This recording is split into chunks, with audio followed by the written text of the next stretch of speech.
तो हम लोग वचन की ओर बढ़ते हैं। हम सभी जानते हैं कि परमेश्वर हमें सबके लिए चुना है।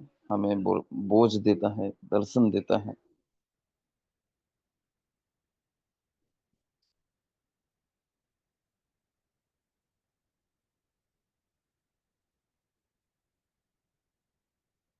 तो आज हम बातचीत करने वाले हैं एक ऐसे बात पर जहां से हम शुरुआत कर रहे हैं इस साल का।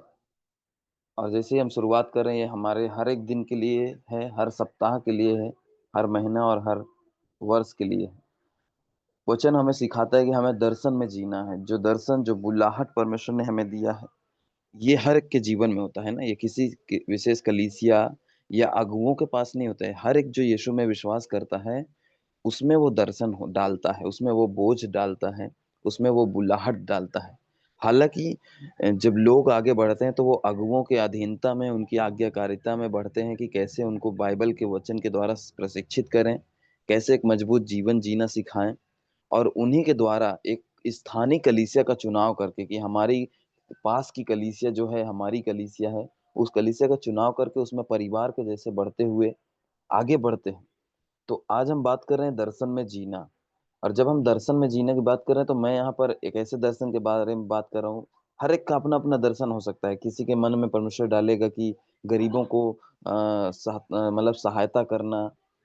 किसी के मन में डालेगा कि बीमारों के लिए प्रार्थना करना। किसी के लिए कि वो जाए घर से निकल के लोगों को सुसमाचार दे। हर एक को एक दर्शन अलग मिलेगा। लेकिन इसके साथ साथ जो कलीसिया को दर्शन हमें मिलता है, हमारी कलीसिया के नाम के साथ हमें एक दर्शन मिला कि जाओ, प्राप्त करो और परिवर्तन लाओ। ये तीन बातें हैं। ये तीन ऐसी बातें हैं जो एक दर्शन के साथ जुड़ जाती है, और हमें इसमें जीना है। ये हमारा जीवन होना चाहिए इसमें, है ना। और हम इसी पे बातचीत कर रहे हैं। तो जब हम इस पे बातचीत कर रहे हैं, हम आगे देखेंगे एक वचन को, एक ऐसे वचन को जिसमें यीशु बात कर रहे हैं। और ये दर्शन, ये तीनों दर्शन उसमें दिखाई पड़ते हैं, है ना। और हम देखते हैं लूका रचित सुसमाचार 5 अध्याय 1 से 11 वचन। लूका रचित सुसमाचार 5 अध्याय 1 से 11 वचन। चलिए वचन में पढ़ता हूँ, कृपया ध्यान दीजिए। जब भीड़ उस पर गिरी पड़ती थी और परमेश्वर का वचन सुनती थी, और वह गन्नेसरत की झील के किनारे पर खड़ा था, तो ऐसा हुआ कि उसने झील के किनारे दो नावें लगी हुई देखी, और मछुए उन पर से उतरकर जाल धो रहे थे।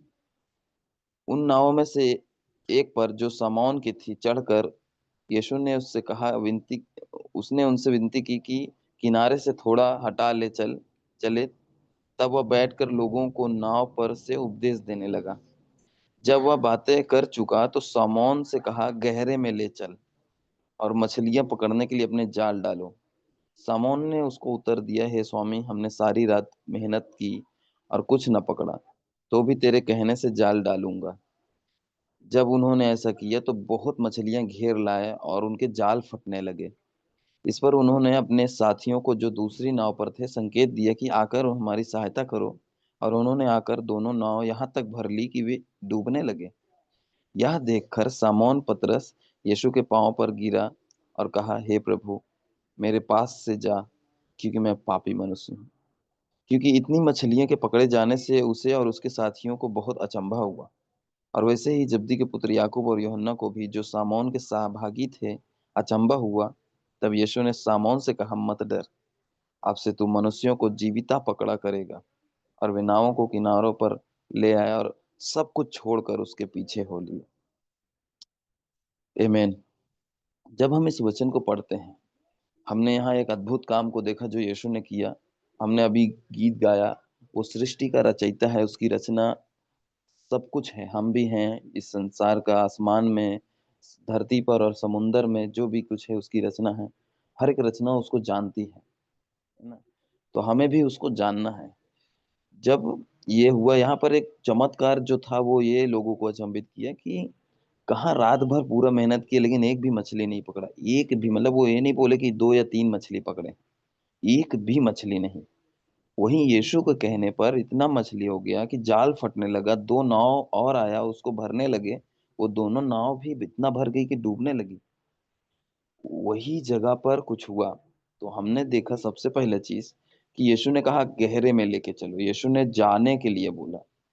वो गए और उन्होंने वो किया जो प्रभु ने कहा, यानी एक आज्ञा पालन किया। वो गए, फिर हम देखते हैं कि परमेश्वर ने उन्हें आशीष दिया, बढ़ोतरी दी प्राप्त करने के विषय में, है ना? कि फल मिला उन्हें, और वो इतना ज्यादा मछली मिल गया उन्हें, वो सब चीजें उसे हासिल हुआ। ये सब कुछ देखकर उनके जीवन में उनका दिल बदल गया। वो यीशु के चरणों पे आकर रोने लगा और कहा, प्रभु मुझ पापी पर दया कर, मेरे पास से चला जा, मैं बहुत पापी हूँ। अपना पश्चाताप करने लगा। तो उसका दिल परिवर्तित हो गया, उसका हृदय परिवर्तन हो गया। तो हमारा दर्शन जाओ प्राप्त करो और परिवर्तन लाओ में हम इसे देखते हैं एक नजरिए के रूप से। हालांकि मैं नहीं कहता हूँ कि ये वचन यही कह रहा है, लेकिन हम एज अ नजरिए के रूप में हम उसे देखते हैं।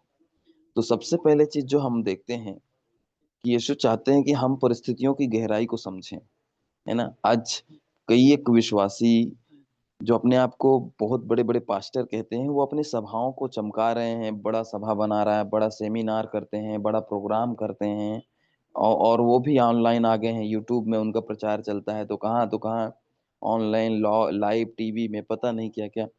और अपनी धार्मिकता को इतना प्रकट करने की कोशिश करते हैं, है ना?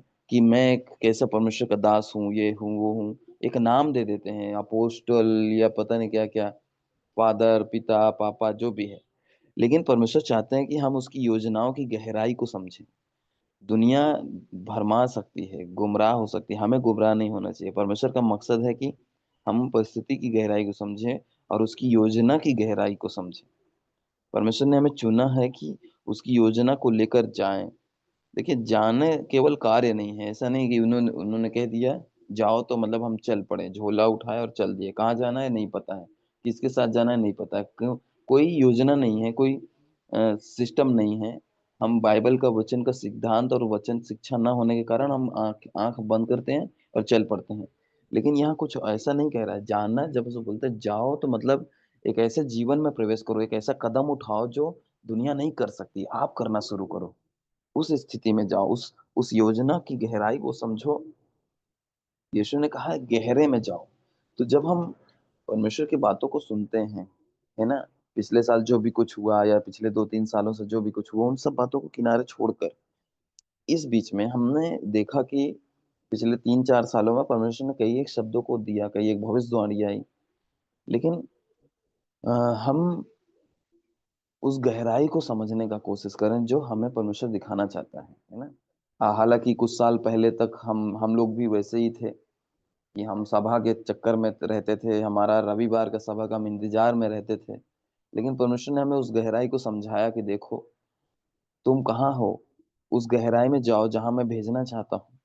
वो सभा नहीं है, वो रविवार का एक दिन का सभा नहीं है कि तुम उसका इंतजार करो, वो हाउस ग्रुप की मीटिंग नहीं है कि तुम उसका इंतजार करो और वहीं जाना है, वही तुम्हारी बुलाहट है, वही तुम्हारा दर्शन है। नहीं, तुम्हें उस संगति में रहकर जो वचन मिला, जो अगुओं के द्वारा वचन शिक्षा मिला, उसमें जीना शुरू करो। एक ठोस कदम उठाना शुरू करो, एक मजबूत निर्णय लेने वाले बन जाओ। ऐसा निर्णय जो परमेश्वर को भाता है, लोगों को नहीं। कई बार हम ऐसे निर्णय लेते हैं जहां पर डर डर के कि मम्मी पापा के खिलाफ में होगा, परिवार के खिलाफ में होगा, पड़ोसी के खिलाफ में हो जाएगा, गांव समाज और रिश्तेदार जात बिरादर के खिलाफ में होगा, दुनिया के खिलाफ में होगा। लेकिन फिर भी मैं कदम उठाऊंगा क्योंकि वो मेरे परमेश्वर की इच्छा है। प्रभु ने कहा जाल डालो, चाहे वो पागलपन ही क्यों ना हो, है ना? पूरा जीवन भर मेहनत किए, अपने हिसाब से चले हैं, लेकिन अभी प्रभु के हिसाब से चलने की जरूरत है ना? तो जब हम परमेश्वर के हिसाब से चलना शुरू कर देते हैं, तो हम आशीषों को देखना भी शुरू कर देते हैं, है ना?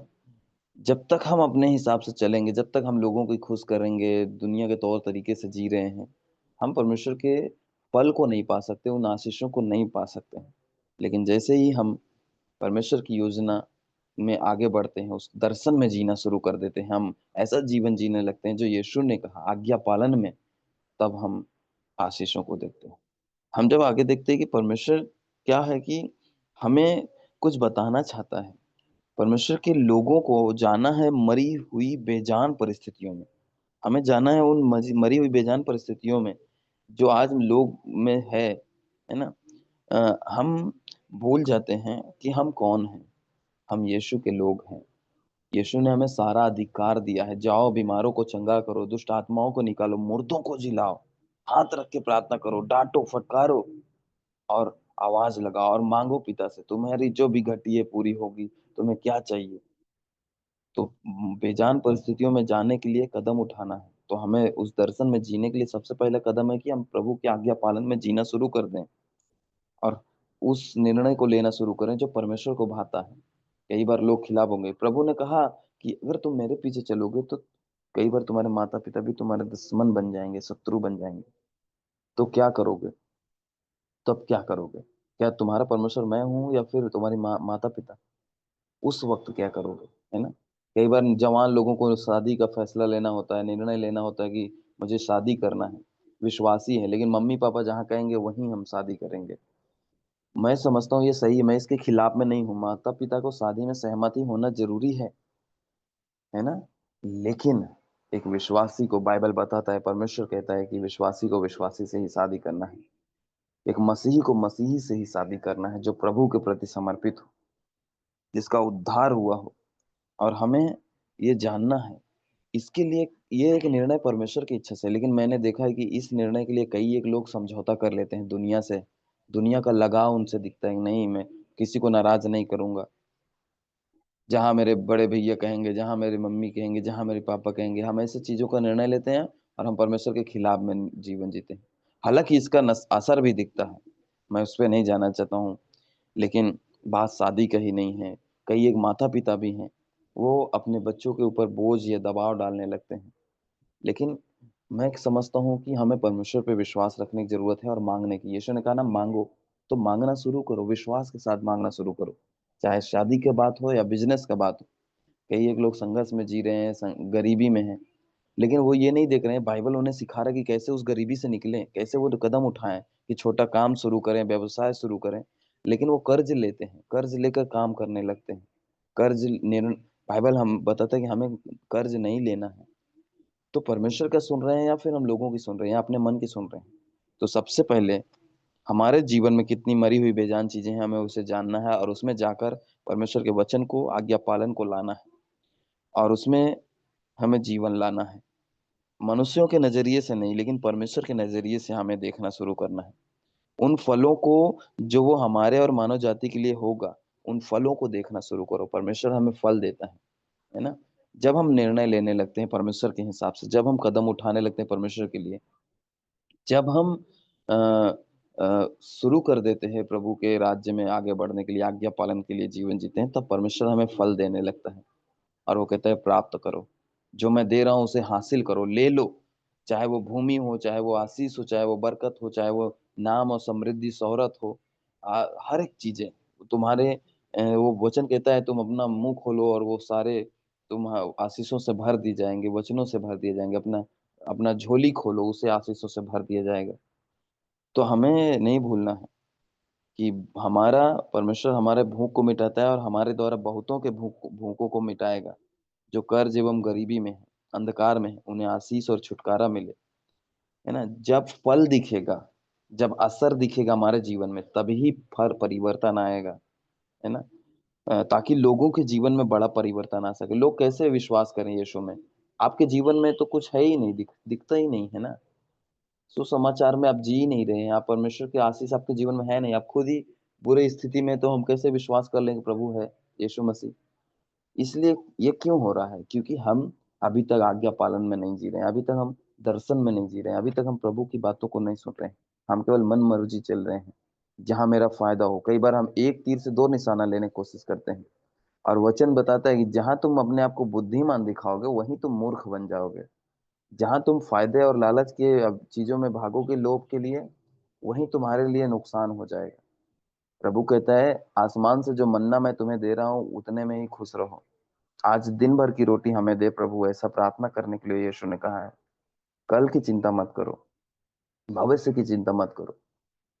इसलिए मेरे प्रियो, परमेश्वर पे विश्वास रखना शुरू करो और देखो कि कहाँ मैं हूँ, इतने सालों में क्या नहीं सीख पा रहा हूँ, कहाँ मैं मिस कर रहा हूँ, कौन सी गलती कर रहा हूँ, मुझे कहाँ बदलने की जरूरत है ना? हम लोगों को बदलने के तैयार में हैं, लेकिन हम खुद नहीं बदल रहे हैं, तो हम लोग में परिवर्तन नहीं आ सकता। जब ये देखा कि परमेश्वर ने इतना आशीष दिया है। कैसे आशीष आया? क्योंकि उन्होंने कदम उठाया, आज्ञा पालन किया, मानना शुरू किया, कदम उठाया, जाना शुरू किया गहराई में। तो परमेश्वर जब हमें गहराई में लेके चलते हैं, हम जाने लगते हैं, हम आशीषों को देखते हैं। और पतरस ने भी उसी वही चीज दोहराया। जब उसने आशीषों को देखा, बड़ी मछलियों को भरते हुए देखा, तब उसने उसे एहसास हुआ कि मैं पापी हूँ। जब हम आशीषों और फलों को और बदलावों को अपने जीवन में लाएंगे, तो लोग हमारे बदलाव को देखकर एहसास करेंगे कि मैं कितना बुरे स्थिति में हूँ। ये मसीही लोग हैं, इनका जीवन देखो कितना आशीषमय है, कितना शांतिमय है। इनका रिश्ता कितना मजबूत होता है, कैसे ये उन्नत है, कैसे वो बढ़ोतरी में है। और जब वो हमारे अंदर देखेंगे, उनका हृदय भी परिवर्तन होगा। और पतरस ने घुटना टेक के कहा, प्रभु मेरे पास से चला जा, क्योंकि मैं पापी हूँ। उसे महसूस हुआ कि मैं प्रभु की उपस्थिति में बैठने लायक नहीं है। उसने प्रभु को भेजा, लेकिन प्रभु ने कहा, मत डर, अब तू मनुष्यों को पकड़ेगा। मतलब एक दर्शन दे दिया, उसको बोझ दे दिया कि देखो अब तुम छोटे व्यक्ति नहीं रहे, मैंने तुम्हें बुलाया। तो जब हम इन चीजों में रहते हैं, परमेश्वर हमें बोझ देता है ना। देख कर पूरी दुनिया उस परिवर्तन को अचंभित करेगी और कहेगी यीशु ही प्रभु है और कोई नहीं। आमीन। तो जब हम इन बातों की गहराई में समझेंगे, तभी हम फल को देख पाएंगे। और जब फल आएगा, बदलाव आएगा हमारे अंदर, तभी हम परिवर्तन को देख पाएंगे। ये हमें नहीं भूलना है, और इसमें ही हमें जीना है हर दिन। एक दिन हम गुस्सा करते हैं, फिर प्रभु हमें महसूस कराता है कि यार ये तो वचन के खिलाफ है, मुझे क्षमा मांगना है। और फिर हम पश्चाताप करते हैं, फिर हम गुस्सा करना बंद कर देते हैं। और फिर हम आशीषों को देखने लगते हैं कि मेरे जीवन में चंगाई है, आत्मा में चंगाई है, दिल की चंगाई है। कितनी सारी चीजों में आशीष देखने लगते हैं और परिवर्तन आता है। तो इसका मतलब नहीं कि अब सब हो गया, खत्म नहीं। और भी बहुत सारी कमियां हैं, उसमें भी शुरू करना है।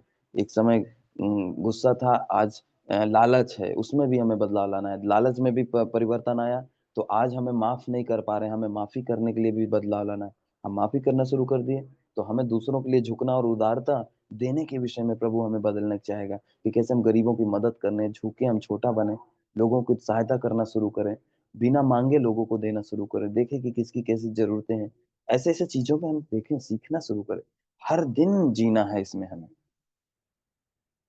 एक नए साल में हम एक नए निर्णय के साथ आगे बढ़े। प्रभु चाहता है कि हम उसके नजरिए से देखना शुरू करें। और परमेश्वर हमें एक दर्शन देता है, उसमें जीना है हमें। और जब हम आगे बढ़ते हैं, हम देखते हैं, जाओ, हमें परमेश्वर की योजना की गहराई में जाना है। और वो हम नहीं समझ पाते कि प्रभु ने मुझे कौन सी योजना दी है ना।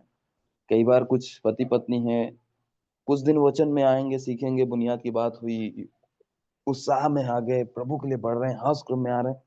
जब उन्हें मौका देना लगा कि मौका मिलने लगा कि वो सेवा में आए, लोगों को पहले से मीटिंग में आकर कुछ दरी वरी बिछाएं, कुछ सेवा करें, खाना पीना बनाएं, इनवाइट करें, लोगों को घर पे बुलाएं, सुसमाचार के लिए जाएं।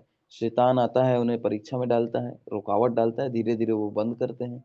फिर संगति भी बंद होती है, प्रार्थना और वचन पढ़ना बंद होता है। और इस तरह से वो परमेश्वर में पीछे होने लगते हैं। प्रभु का प्रेम कम नहीं हुआ, ना ही वो प्रभु से दूर हुए, लेकिन शैतान उन्हें भरमाने लगता है। इसलिए क्योंकि वो गहराई में नहीं जा पा रहे हैं। हमें परमेश्वर की योजना की गहराई में जाना है। जाओ, समझो कि परमेश्वर ने तुम्हें क्या मकसद दिया है, क्या दर्शन दिया है। और उन फलों को जो परमेश्वर हमें देता है, प्राप्त करो। वो फल क्या है? हमारे जीवन में बदलाव, जहाँ पर वो हमें छोटा बनना सिखाता है, प्रेम करना सिखाता है, देने वाला बनना सिखाता है, दूसरों को ख्याल और चिंता करने वाला सिखाता है, धीरज रखना सिखाता है, विश्वास करना सिखाता है, और वचन बोलना सिखाता है। और फिर कहता है, बदलाव लाओ, परिवर्तन लाओ, उनके द्वारा, उन फलों के द्वारा जो हमें देता है, हमारे अंदर और सबके जीवन में भी परिवर्तन लाओ। तो क्या हम ऐसी बात के लिए तैयार हैं? क्या हम तैयार हैं ऐसी बातों के लिए? हाँ। अगर आप हाँ बोल रहे हैं, तो याद रखिए, सबसे पहले आपको एक मजबूत कदम उठाने की जरूरत है। पहला कदम, प्रभु ने कहा जाओ, गहराई में डालो जाल। तो कई बार पागलपन लगेगा, मूर्खता लगेगा कि हम वही चीजें कर रहे हैं और कुछ असर नहीं दिख रहा है। लेकिन जैसे ही हम आज्ञा पालन में जीने लगेंगे, कदम उठाएंगे, हम आशीषों को भी देखेंगे। लेकिन क्या हम हाँ कह रहे हैं? लेकिन क्या हम मूर्खता पर या लोगों का बदनामी सुनने के तैयार हैं? क्या हम नाराजगी सुनने के तैयार हैं? रिश्ता टूट जाएगा, डर की वजह से क्या कहेंगे, विरोध करेंगे, क्या हम ऐसा निर्णय ले सकते हैं? क्या हम मजबूती से फैसला ले सकते हैं और खड़े रह सकते हैं कि नहीं प्रभु, मैं आपके हित में हूँ, आपके पक्ष में रहूंगा, आपकी ही वचन सुनूंगा, दुनिया चाहे मेरे खिलाफ में हो जाए। हम्म। और फिर जब हम ऐसे निर्णयों के लिए तैयार हैं तो जोखिम भी आएगा, मुश्किलें भी आएंगी, नुकसान भी होगा, है ना। कई बार हमें छुट्टी नहीं मिलता है काम से, हम काम से छुट्टी मिलना नहीं मिलेगा, कभी नहीं मिलेगा। जब आप प्रभु के लिए बढ़ोगे आपको लेना पड़ेगा, लेना पड़ेगा, क्योंकि ये बात यीशु के लिए है। और यीशु देखना चाहता है क्या तुम मेरे लिए ये निर्णय ले सकते हो कि तुम अपना पेट भरने के लिए भागोगे या मुझसे मुझसे मांगना चाहोगे, है ना। तो जब यीशु ने अपनी भीड़ों को खिलाने के लिए चेलों से कहा, तो चेले बोले कि कहाँ हम जाएंगे। चेलों का दिमाग कहाँ था दुनिया में, कि कहाँ हम मेहनत करेंगे, कहाँ हम बाजार जाएंगे, कहाँ मार्केटिंग करेंगे, कहाँ कमाएंगे, कहाँ खाएंगे, तब खिलाएंगे। लेकिन यीशु ने उनसे कहा कि तुम खुद हो उसका उपाय करो, है ना। वो नहीं कर पाए। तो जब उन्होंने देखा कि उनके पास कुछ है वो देने के लिए, उन्होंने उसे दिया और प्रभु ने उसे बहुगुणित किया। तो प्रभु ने हमें ये बताना चाह रहा है कि अगर हम 6 दिन में, 7 दिन में एक दिन प्रभु को दे देंगे तो उस 6 दिन में उसे आशीष कर देगा। हम एक दिन का छुट्टी लेने का निर्णय कर लें, घर हो, परिवार हो, जॉब हो, कहीं से भी एक दिन तो परमेश्वर को देना ही देना है। चाहे वो हाउस ग्रुप में बैठने की बात हो, लोगों से मिलने जाने की बात हो, किसी बीमार के लिए प्रार्थना करने की बात हो, या घर परिवार के साथ बैठकर स्तुति आराधना करने की बात हो, लेकिन एक दिन काम बंद परमेश्वर के वचन के लिए सीखो। जब हम ये नहीं निर्णय लेंगे तो हम आगे कहाँ से बढ़ पाएंगे, कहाँ हम प्रभु के लिए कदम उठा पाएंगे। यही तो चुनौती है, यही तो हमारा विश्वास दिखाई पड़ता है। हम छोटी बात ही नहीं मान पा रहे हैं, बड़ी आज्ञाओं को कहाँ से मानेंगे। लेकिन याद रखें कि उन चीजों को छोड़ना है जो हमने पकड़ी है। जब हम लूका 5:11 में पढ़ते हैं कि उन्होंने जब ऐसी चीजों को होते देखा, जब वो दर्शन को पकड़ लिए, प्रभु ने उन्हें दर्शन दिया, वो अपना जाल को छोड़ते हैं और प्रभु के पीछे चल लेते हैं, चल पड़ते हैं। हमें भी कुछ जालों को छोड़ना है, उन चीजों को जिसे हमने पकड़ के रखा, नहीं ये नहीं मैं कर सकता, मैं छुट्टी नहीं ले सकता, मुझे छुट्टी नहीं मिलेगी, मेरी नौकरी चली जाएगी, मेरे काम में नुकसान हो जाएगा, है ना। मैं एक दिन, प्रभु चाहता है कि हम 4-4 5-5 दिन प्रभु की सेवा में लगे रहे, लेकिन एक दिन देने में हमारा हालत बिगड़ रहा है, खस्ता हो रहा है। तो प्रभु क्या देख रहा है, हम प्रभु को क्या दिखा रहे हैं, है ना। इसका मतलब हम उस विधवा स्त्री से भी गैताल हैं, बुरा हाल है हमारा, कि जिसके पास उसका पूरा दिन का खाना था, उसने उसे ना सोच के कि मैं क्या खाऊंगी, पेट भूखी रहूंगी, क्या वो सारा दे दिया। हम सारा कहाँ दे पा रहे हैं, हम 7 दिन नहीं दे पा रहे हैं, लेकिन एक दिन भी नहीं दे पा रहे हैं। तो प्रिय भाई बहन, अंत में हमें ये जानना है कि परमेश्वर ने हमें दर्शन के लिए बुलाया है, और हमें वो, जब हम कदम उठाएंगे, हम गहराई में जाएंगे, तभी हम आशीष पाएंगे, तभी हम फलों को देख पाएंगे, तभी हम आगे बढ़ पाएंगे। इसलिए हमें मजबूत कदम उठाने की जरूरत है। इस साल हम निर्णय लें, जो भी वचन में कमजोर है बोले कि प्रभु मैं वचन में और बढ़ूंगा। जो भी प्रार्थना करने में कमजोर है वो बोले प्रभु मैं वचन प्रार्थना करने में और लवलीन हो जाऊंगा। जो भी जीवन जीने में, प्रभु के अनुसार जीवन जीने में, आज्ञा के पालन में कमजोर है वो कहे प्रभु मैं अब आज्ञा पालन शुरू करूंगा। ये मेरा निर्णय है, और इस साल में आप में बढ़कर और उन्नति को देखूंगा। आमीन। एक भविष्यवाणी 2024 के ही शुरुआत में आया, एक भविष्यवाणी जो हमारा रीजस बियॉन्ड है, आरबी, जो पूरी दुनिया में सेवकाई करती है, उनके अगुए हैं जो स्टीव वल्वर, उनकी पत्नी बांटती हैं जब उनका एक बगीचा है जो इस मतलब केप टाउन में है, साउथ अफ्रीका में। उस बगीचे में उन्होंने देखा कि बहुत सारे संतरे के पेड़ थे, और उन्होंने देखा एक दूसरे दिन उठकर कि इतना ज्यादा संतरा लगा हुआ था कि उस संतरे, वो फल जमीन तक गिर रहे थे, छोटा बच्चा भी उसको तोड़ सकता था। पत्ती से ज्यादा फल दिख रहे थे। और वो फल के द्वारा परमेश्वर ने उनसे बात की है कि देखो आने वाले दिनों में जो कलीसिया दर्शन में जी रही है, जो हमारे साथ है, उन कलीसियाओं में कैसे मैं फल फल लाने वाला हूँ। जो भी है उस मकसद को पकड़ लेते हैं, जो दर्शन में जीने लगते हैं, ऐसे आशीषों को वो देखने लग जाएंगे अपने जीवन में। हम भी देखेंगे। आमीन। विश्वास करिए, जो कर्ज है वो कर्ज हट जाएगा हम पर से। जिसका काम नहीं है परमेश्वर उन्हें काम देगा। जिनका परिवार में कलह, द्वेष और झगड़े होते हैं वो नहीं होगा। जिनका रिश्ता कमजोर है वो मजबूत होगा। जिनका विवाह नहीं हो रहा है उनका विवाह होगा। जिनके घर में आशीष नहीं है वो आशीष आएगा। जिन्हें दुष्ट आत्मा का बंधन है वो परमेश्वर उन्हें आजाद करेगा। हर एक चीजें बदल जाएंगी यीशु मसीह के नाम में। आमीन। और इसी विश्वास के साथ हम आगे बढ़े। परमेश्वर आप सबको आशीष दे, और इस वचन के द्वारा मजबूत होते जाइए। यीशु के नाम में।